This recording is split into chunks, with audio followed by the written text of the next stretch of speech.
ಈಗ ಕೇಳಿ ಕಥೆ ಅಂದದ ಮನಸ್ಸು. ಬರೆದವರು ಬಸಮ್ಮ ಭರಮಶೆಟ್ಟಿ. ಒಂದು ದಿನ ಹೀಗೆ ಬಸ್ಸಿನಲ್ಲಿ ಪ್ರಯಾಣ ಮಾಡುವ ಸಂದರ್ಭ ಬಂದಿತು. ರಾತ್ರಿ 8 ಗಂಟೆಗೆ ಬಸ್ ಬಿಟ್ಟರೆ ಬೆಳಿಗ್ಗೆ 8 ಗಂಟೆಗೆ ಮುಟ್ಟುವುದು. ಮಧ್ಯ 10 ಗಂಟೆಗೆ ಊಟಕ್ಕೆ ನಿಲ್ಲಿಸುತ್ತಿದ್ದರು. ಬಸ್ಸು ಪೂರ್ತಿ ತುಂಬಿತ್ತು. ಅದು ಸೆಮಿ ಸ್ಪೆಷಲ್ ಬಸ್ ಆಗಿತ್ತು. ನನ್ನ ಪಕ್ಕದ ಸೀಟೊಂದು ಖಾಲಿ ಇತ್ತು. ಯಾರಾದರೂ ಹೆಣ್ಣು ಮಕ್ಕಳು ಬಂದರೆ ಅದನ್ನು ಕೊಡಬೇಕಿತ್ತು.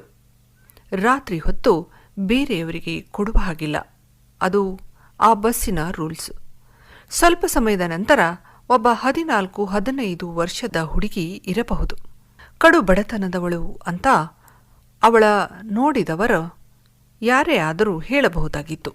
ಹರಿದ ಲಂಗ ಬ್ಲೌಸು, ಕೆದರಿದ ಕೂದಲು, ಯಾರೋ ಕುಡಿದು ಬೀಸಾಕಿದ ಬಾಟಲಿನಲ್ಲಿ ನೀರು, ಒಂದು ಪೇಪರ್ನಲ್ಲಿ ಒಂದು ಬನ್ನು ಸುತ್ತಿಕೊಂಡು ಅದ್ಯಾವುದೋ ಮಧ್ಯದಲ್ಲಿ ಸುಮಾರು 12 ಗಂಟೆಗೆ ಬರುವ ಊರಿಗೆ ಟಿಕೆಟ್ ಕೇಳುತ್ತಿದ್ದಳು. ಅಣ್ಣ, 20 ರೂಪಾಯಿ ಕಡಿಮೆ ಇದೆ, ನಾಳೆ ಇದೇ ಬಸ್ಸಿಗೆ ಬರ್ತೀನಿ, ನಿನಗೆ ನಾಳೆ ಕೊಡ್ತೀನಣ್ಣ ಅಂದು ಬೇಡಿಕೊಳ್ಳುತ್ತಿದ್ದಳು.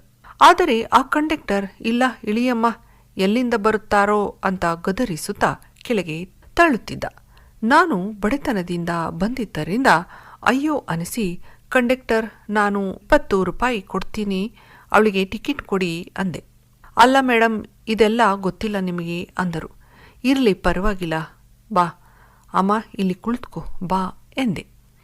ಆ ಹುಡುಗಿ ಖುಷಿಯಿಂದ ಧನ್ಯವಾದಗಳು ಅಮ್ಮ ಅಂತ ನನ್ನ ಹತ್ತಿರ ಬಂದು ಕುಳಿತಳು.